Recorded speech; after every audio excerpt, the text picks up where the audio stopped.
Salut à tous les Spartiates et bienvenue au Spartiate Gym, une salle où il y a que la souffrance qui paye. Mes Spartiates, j'espère que vous êtes motivés à 300%. On se retrouve aujourd'hui pour une nouvelle vidéo, les amis. Décembre 2019, bientôt 2020. J'ai commencé la muscu à l'année 2000. En 2020, je vais faire 20 ans de muscu, les amis. 20 ans de muscu, 20 ans de galère, il y avait des hauts, il y avait des bas.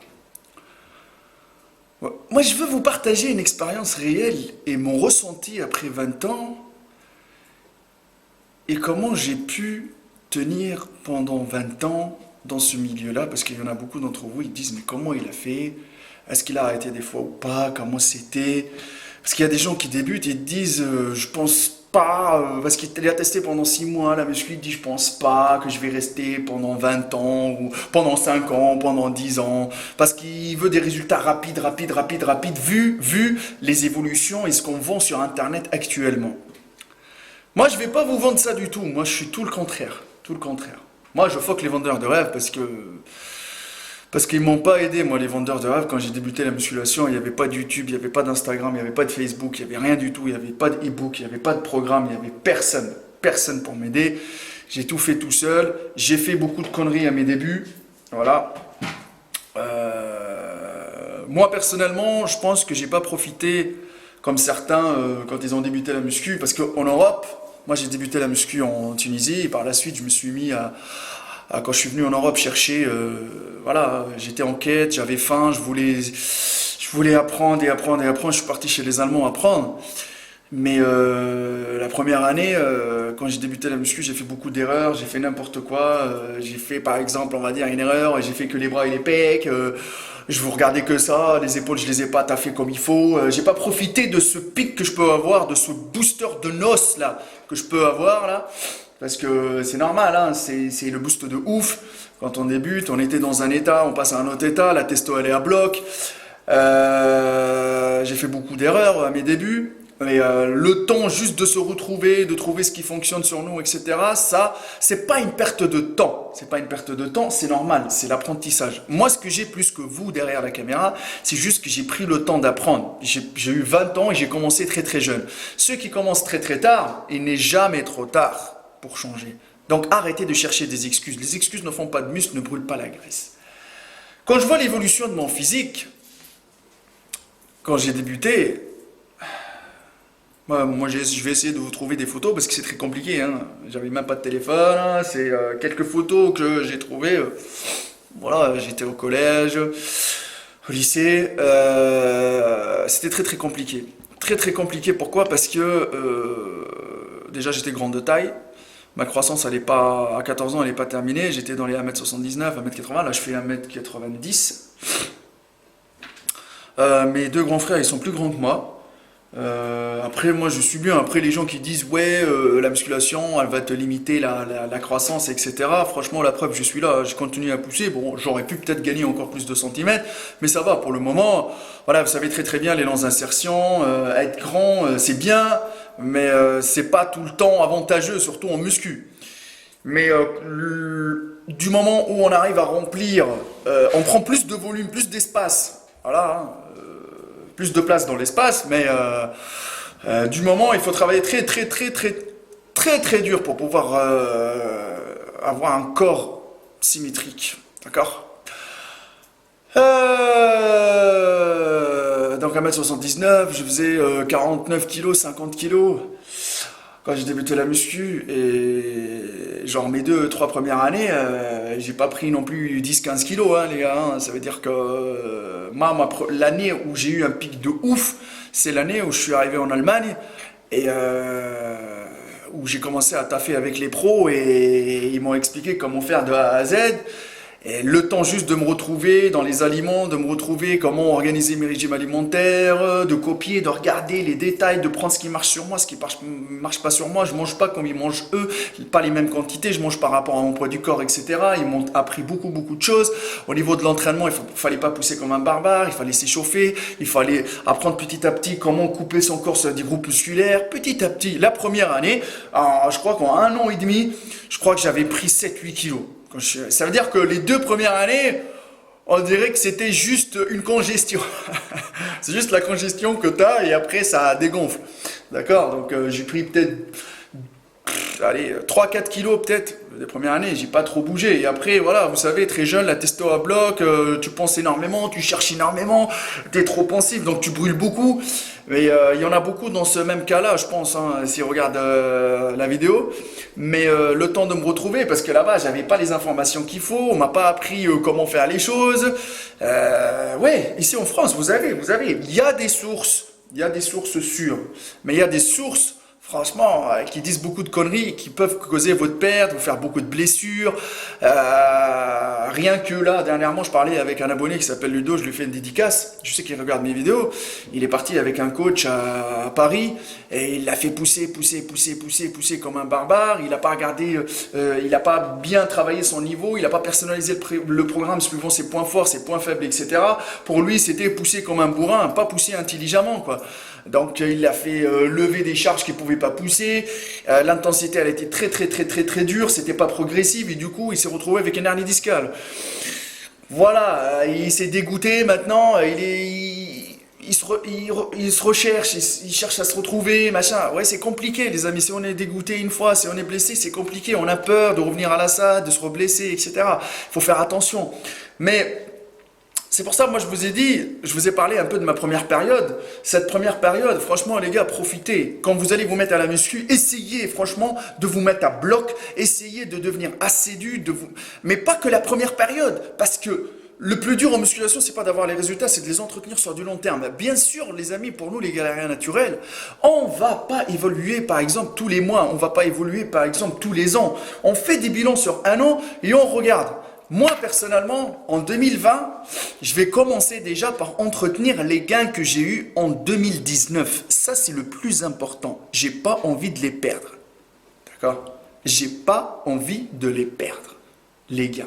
Par la suite, je travaille un peu dans le détail, je me regarde dans le miroir, je me dis, qu'est-ce qui me manque? Il manque un peu de trapèze, un peu d'arrière d'épaule, un peu de haut des pecs. J'essaye, je baisse pas les bras, mais j'essaye. Si j'y arrive, ok, si j'y arrive pas, au moins j'ai gardé les gains que j'ai eu de l'année dernière et je continue à les travailler jusqu'à ce que j'arrive à avoir le résultat que je veux et qui me convient. Mais ne soyez pas très gourmand en musculation parce qu'à un moment donné, on va stagner et à un moment donné, on va vieillir et à un moment donné, la testo ne sera pas la même. Essayez de profiter au maximum possible de la testo que vous avez quand vous êtes jeune. C'est hyper important. Et là, vous allez faire le maximum de gains pour que par la suite, vous allez les entretenir naturellement parlant. Maintenant, mettre cal, 20 ans de muscu. Franchement, ça ne change rien pour moi. J'ai toujours la même rage. Parce que, vous savez pourquoi? J'oublierai jamais d'où je viens. J'oublierai jamais tous mes heures. Ce n'est pas les heures perdues à la salle. Les heures passées à la salle à souffrir et en chier à 300%. Ces heures-là où ton corps, il te dit non, mais moi, mon mental, il me dit oui. C'était très compliqué. Il y a des jours où je ne voulais pas envie. J'ai des jours où j'avais des problèmes avec mon fils, avec mon ex, avec mes trucs, avec mes machins. Il fallait pas. Il y a beaucoup de problèmes. Il y a des jours où tu n'as pas d'argent pour remplir ton frigo. Il y a des jours où il faut que tu cours pour faire beaucoup plus de coaching. Il y a beaucoup. Il y a des problèmes. Les impôts, les DF, le machin, le bordel, le loyer. Tu as une inondation dans ta salle. Tu as ci, tu as ça à gérer, machin et tout. Mais moi, j'ai dit que il y a toujours une issue de secours. L'issue de secours, vous savez, c'était quoi? C'était la musculation qui m'a sauvé la vie, les amis. La musculation, elle m'a sauvé la vie quand j'étais SDF en Allemagne pendant 1 an. C'est grâce à ça que mon mental, il s'est forgé de Spartiate et je me suis dit qu'un jour ou l'autre, je vais m'en sortir. Un jour ou l'autre, je vais rebondir. Un jour ou l'autre, je vais faire du muscle. Un jour, toujours comme ça, je dis, allez, ça va payer. Avec la souffrance qui paye, ça va payer. Et ça paye, motherfuck. Poussez sans compter et attendez votre heure de gloire, elle va arriver. Si elle n'arrive pas le mois prochain, ça sera l'année d'après. Si c'est pas l'année d'après, ça sera dans 2 ans. Moi, les 3 premières années, j'ai pas baissé les bras. J'ai dit, non, c'est pas grave. Allez, on y va. On va tester en Europe. Je quitte mon pays. J'y vais. Tac. Allez. Et j'ai pris 45 kilos, les amis. J'ai pris à peu près 45 kilos. Je ne vais pas dire 45 kilos de muscle sec parce que pour moi, la prise de masse sèche n'existe pas. J'ai pris du gras, j'ai pris du muscle Et je suis même parti faire des compétitions. J'ai affiché un physique que vous le voyez là à la caméra. Un physique sur scène sec, les amis. Ça dépend les compétitions, mais c'est entre 85 et 89 kilos sec pour 1 m 89 et demi. Ça m'est arrivé en Italie d'arriver à 89 kilos pour 1 m 89 et demi. La meilleure shape de ma life. Et la meilleure, j'étais tellement beau, symétrique, bien rempli, pas trop volumineux, pas trop. C'était sec et volumineux, mais ce qu'il faut. Ce qu'il faut. Un peu strié, c'était ce qu'il fallait. D'accord? Et je remercie chaque personne qui m'a envoyé des messages, chaque personne qui m'a soutenu. Et même les personnes qui croient que j'ai un physique de lâche et un physique de merde. Parce que j'en vois, les amis. Quand on est un personnage public, on reçoit énormément. Ils disent 20 ans de muscu pour ce physique de merde. Les gars, moi, j'ai qu'une seule réponse. Essayez d'imaginer 1 m 90, là je fais 92 kilos, dans l'espace. Essayez, mais de qualité, pas 92 kilos de merde. Et sinon, si vous n'arrivez pas à imaginer, 23 avenue du Général Leclerc, la Teste de Bûche. Vous prenez un avion de chasse, un parachute, un train, tout ce que vous voulez, vous venez, je vous accueille dans ma salle de sport, on s'entraîne ensemble, vous allez voir mon physique en live, vous allez comprendre. Parce que énormément d'entre vous, ils sont venus dans les compétitions me voir. Ils m'ont vu dans les salles de sport, je les ai croisés à Rennes, à Bordeaux, à Marseille, etc. Et quand ils m'ont vu, ils m'ont dit, ça n'a rien à voir avec ce qu'on voit à la caméra. D'accord? On dirait que la caméra, elle compresse le volume. Mais aller à dire aussi que Maître Kel il a un physique de merde, c'est normal. Parce que nous, les naturels,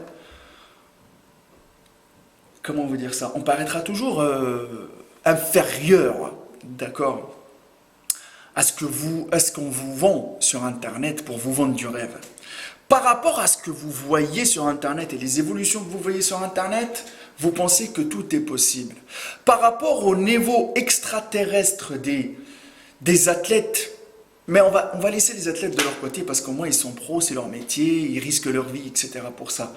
Les influenceurs aujourd'hui, 99,99 de ceux qui marchent et qui vous attirent à liker leur profil, à baver sur leur profil, que ce soit les filles ou les mecs, sont chargés à 300%. C'est pour ça que nous, les naturels, on restera toujours à galérer pour faire un muscle de qualité, mais sauf que nous, on aura toujours le mérite de travailler très très très longtemps pour faire du muscle de qualité. Un muscle de qualité qui va rester avec vous. C'est pas les pics que vous voyez durant l'année quand le mec il est chargé, en 3 mois il explose et en 9 mois il dégonfle. Essayez de réfléchir un peu, d'accord? Ne vous comparez pas à ces gens-là. Ne vous laissez pas avoir par ces images-là. Maître Kel, il est toujours le même, d'accord? Je n'ai pas changé, j'ai le même physique. Il y a des années où je travaille beaucoup mieux ma sèche, il y a des années où je travaille beaucoup mieux, je suis plus assidu dans mon régime alimentaire. Ça aussi, ça joue.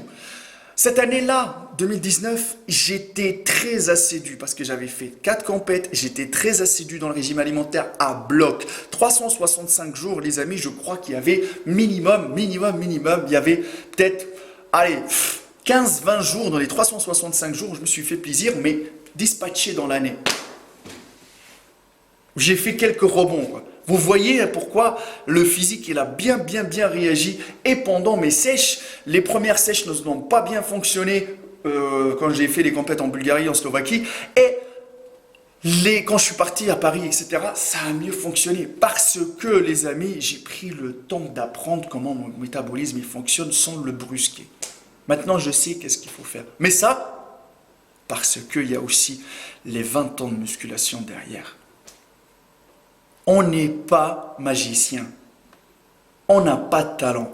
On fait juste de la muscu. D'accord, les amis? On n'est pas coiffeur, je vais te faire un coiffeur de ouf, ou je suis chirurgien esthétique, ou je suis... voilà, je vais te faire maquiller, machin. Non, non. Je vais pas prendre un marteau et commencer à tailler ton physique, machin, etc. Non. Je peux faire ça. Mais par contre, ça demandera énormément de temps. C'est pas dans la journée, c'est pas dans l'heure. C'est pas dans les 5 minutes qui suivent. Patience, persévérance, souffrance. Tu veux du muscle, tu chies ta race. D'accord? Moi, je suis fier de ce que j'ai accompli par rapport aux moyens que j'ai eus. D'accord? C'est tout simplement ça. Après, c'est clair que j'essaye de travailler mes points faibles, j'essaye de travailler mes points forts. Maintenant, je les connais. C'est pour ça, moi, je vous dis, avant toute chose, les amis, si vous vous mettez à la muscu, essayez de réfléchir intelligemment et pas bêtement. Et surtout, ne copiez pas tout ce qui se passe dans le fit merde. Il n'y a que la souffrance qui paye, les amis. Ça, c'était un petit partage avec vous. Voilà. Vous allez me dire, vous, dans les commentaires, ça fait combien de temps que vous vous entraînez? Vous sentez comment? Parlez-moi de votre expérience. Parlez-moi de vos gains, les amis. Et comment ça marche votre vie, votre rythme de vie? Dans les commentaires, le but est le partage à 300%. Mon Instagram, Maître Kali, si vous cherchez des résultats de qualité, le coaching en ligne avec le numéro de téléphone qui s'affiche, on rédige tout de A à Z. Vous commencez déjà par m'envoyer vos photos, on discute sur votre physique, j'analyse votre physique et par la suite on parle des objectifs atteignables naturellement parlant et on avance les amis. Il n'y a que la souffrance qui paye, motherfuck. Et n'oubliez pas, si tu veux du muscle, tu chies ta race à 300%. Et nous, les vendeurs de rêve, on les fuck, motherfuck à 300%.